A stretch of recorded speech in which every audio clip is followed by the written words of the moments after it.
Steve and Jill here. Hello. Welcome to the Land Academy Show, entertaining land investment talk. I'm Stephen Jack Butella. And I'm Jill DeWitt, broadcasting from sunny Southern California. Today, Jill and I talk about what your average workday looks like. It's probably not what ours looks like, especially based on today. If you're not What's bright, your day look like? if you're not really bright, you have a podcast. That's what my workday today looks like, actually. Wait, but I made breakfast. The theme for this week is, so you've done 100 deals. Now what? Today is, what does that workday look like? And I'll tell you what, my feet are up on the desk right now. Before we get into it, let's take a question posted by one of our members on the landacademy.com online community. It's free. Okay. Matt asks, hey everyone, after a successful first year trying out the land investing business, I'm hoping to scale up. Jack often says that the most experienced members of the group have scaled up from the $1,000 profit properties to $10,000 profit properties or higher. I would like to sell my properties for cash, and so I'd like to find the balance between time on market and profit per deal. Has anyone experienced where the tipping price point might be for cash buyers? Good question. Obviously, fewer and fewer people can buy for cash the higher up you go. I'd like to hear from people's experiences where that might fall off. I made these numbers up, but for example, a $5,000 selling price for a $10,000 market value, property flies off the shelf.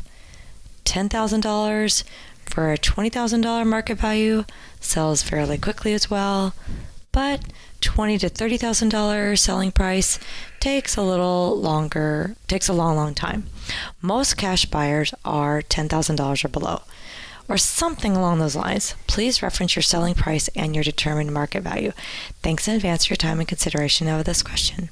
I didn't read the whole thread too, by the way. I'd like to see I'm going to go back and see what people have said their experiences have been.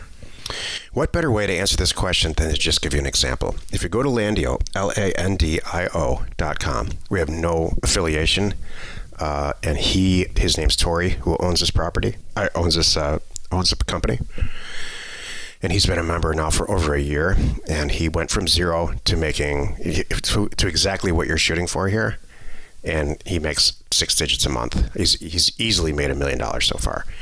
He's a perfect working example of pricing and sales. And here's what his trick is. He's a fantastic marketer. Look at his posting. Look at the graphics that he creates and the way that he sells these properties in a video. That, more than the selling price, is going to make these things fly off the shelf. You have to post them really well, especially this higher expensive property. Try to send a mailer out for $10,000 for property that you can sell for $50,000. That's probably worth $100,000. $10,000, when you get a letter in the mail that is offering $10,000 to sign your name, it's very compelling. Mm-hmm.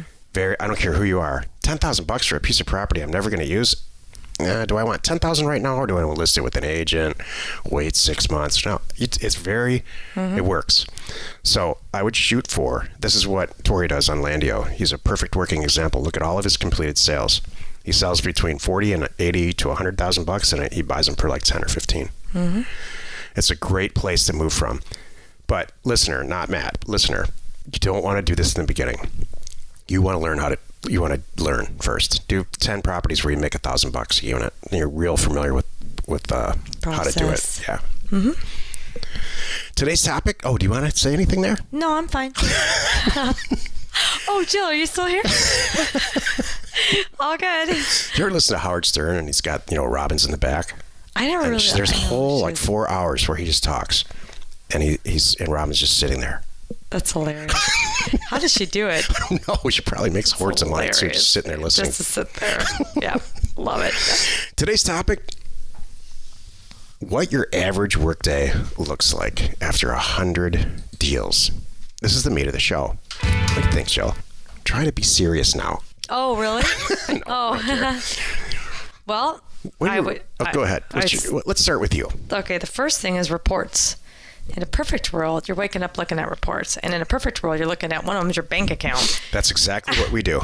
I'm glad you said that, because you should have some automated system of reporting. We happen to get ours in an email, and we look at how much money we made yesterday. Right. And you can see who checked out, what they bought, what's being processed, all that good stuff. Right. That's a good point. It's a great way to start the day. Isn't it? And then, even if it's zero, based on your reports, you decide if you're going to do anything else that day. well, that's how Steven rolls. Once in a while. Well, you know what? I look at the report, and then I look at the weather on the ocean to decide whether or not to go on the boat. Would you know what you do? I do those things in that order. Here's what you do. Here's what also you do. You go, we officially make more money staying the hell out of the office, so why would we go there? That for years. Yes, I know. I swear. That's what you I do. make more money if I don't go to work. It's vacant office justification. How's that for a title of a show? I don't even have a desk there anymore. No, you don't have a desk there anymore. Julie has a whole office where you close the door and everything. She's never there either. Exactly. Not today. Your work day after 100 deals should look like getting reports in the morning, and you should do some version of this just about every day.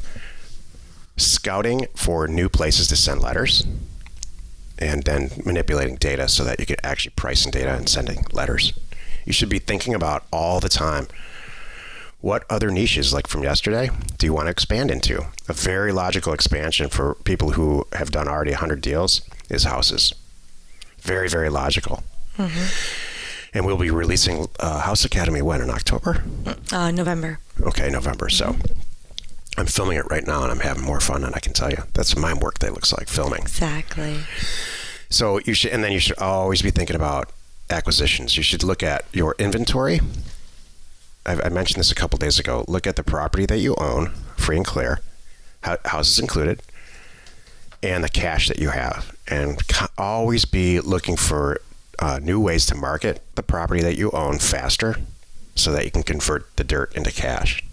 Convert the dirt. Convert the dirt. Flirt to convert and convert the dirt. Now we got it. That ended the whole thing.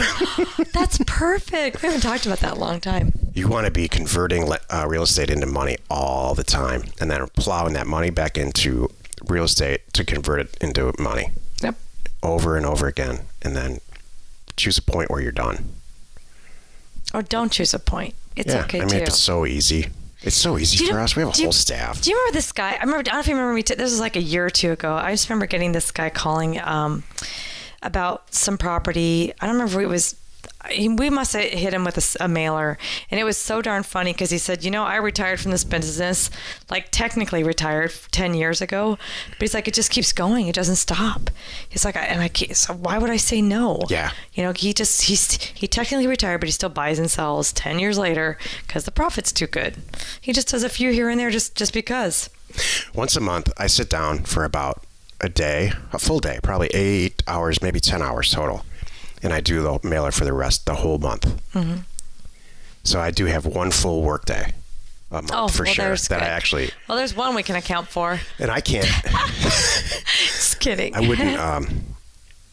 I've never subbed that out because A, I enjoy it, can't. and B, I enjoy it, and I really think it's part of why we're successful. But we have such a group now, I probably could find somebody in our group to do it for me, but why? I don't know. It's so much fun. I still swear there's some magic dust that you sprinkle on it.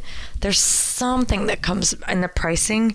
I know you use our team for putting stuff together, but when it comes to the pricing part of it, I swear I don't think you should ever give that up. Yeah, I agree. So it's not like it's hard for you. Here's what your average workday should exclude. Talking on the phone constantly to people who want to buy your inventory. That's a waste of time. It's true. If that's the case, if that's happening, you really need to stop what you're doing, maybe even turn the phone off and figure out how you're going to, including taking a phone number off your website. A lot of our members have got great FAQs on there. They have videos explaining how the whole transaction works. Make sure you're posting. That's one of the reasons that we have landpin.com. We created that for everybody. We tell people, post your property there first. As a member, it's free. And then use it as a template for everywhere else. And then you'll know you'll have all the pertinent details that someone needs to make a decision will be right there. Because you don't want them calling you, asking you something silly like, what's the exact size again? Yeah. Or what's this information when you have it right there? That's right.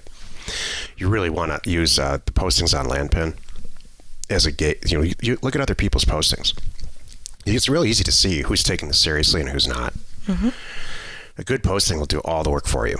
And if you've done your job on the buy side, buying it real cheap, yeah, it's just a piece of cake. Exactly. You completely have total control over the real estate deal. It is. I would opt to not sell a property. If I would honestly say, you know what? If I have to talk on the phone, I'm not going to do it. I'll just wait for the next buyer. Right. And so, fortunately, we have a staff that deals with all this customer service issues. But I used to have a three phone call rule. If I talk to somebody 3 times, even a buyer, it's over. There's something wrong. Right. That buyer's requiring too much. They're not a good buyer. They're not legitimate. Or even a seller. Right. There's just something. Yeah, and I've had too many, we've all had them. You've done over 100 deals, so you've had this. That's right. Someone that says, I need some proof to see that you really own the property because when I go to the recorder site, it doesn't show your name. Well, because I've only had it for 5 minutes, right. too, by the way. So that's why it hasn't even flipped in my name yet. And some of the counties, it might not flip for months. So Jill's right. So you've done 100 deals. You know all the questions that they're going to ask already. Put them in an FAQ and don't waste your start time. directing them toward there. Exactly. We don't do it anymore, but we used to put a sentence in maybe we do. All of our postings that says every single thing we know about this property is in this posting, so don't call us. It doesn't say it like that. We're but sitting, yeah. it used to. I know. And you got a hold of it and Jillified it. I did Jillify it, yes. I used to say it. We are sitting in air-conditioned offices in Scottsdale. We have never seen the property. Yep. We purchased the property specifically for immediate resale. Yep. That's the business we're in. Don't ask. We don't know. Yep. And many, many times people figured it out, and that's their gain, man. There's so many times we could have got more for the property. I don't care. Lucky for you. Right. So, yep. It's awesome. Well, you've done it again. You spent almost 15 minutes with us listening to the Land Academy Show. Join us tomorrow for another interesting episode where we discuss how to buy land in bulk using a release. One of my favorite real estate deals. And we answer your questions posted on our landacademy.com online community. Go there. It's free. You're not alone in your real estate ambition. I did a deal. I'll save it for tomorrow. I did a deal. I made $1 million, about $1.2 million using bulk, using a release. Yeah, you got to save it for tomorrow. Okay. Can I add 2 things? Yeah. Okay.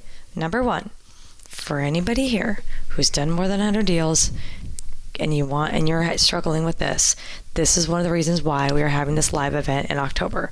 This is 100% for you. So it's October 5th through the 7th, and you can get 2018. You can get all the details at landinvestorslive.com. So please go check it out. We'd love to have you, and we can help you. And my second point I want to say is, you're at this point, and maybe this is for the $1,000 or the 1,000 deal people too, to wherever you are, think about giving back. I'm starting to have those conversations with a lot of our members that are like, Jill, we're just off doing our thing, and they've come back and said, you've given so much to us. We'd like to give back to the community. Wow, people say Seriously, not kidding. What do you ask them to do when they say that? Well, I don't have I'm still new to me. I'm like, I don't know what to give you. That's so great. So I don't know what to do with that yet. But for now, it's just we're all helping each other in our online community. But I'm going to come up with some good ways that everybody who wants to give back can give back, and that's the stuff we should be doing too. Because all it does is make you better, gets the word out more on what kind of a person you are. Yeah. And in the end of the day, it's just going to help your transactions and help your efforts. I don't even know how to answer that. I know, but it's I wouldn't know what I would want. It's happening, Stephen. That's great. It's man. Awesome. Share the fun by subscribing on iTunes or wherever you are listening. And while you're at it, please rate us there. We are Steve and Jill. Information and inspiration to buy undervalued property.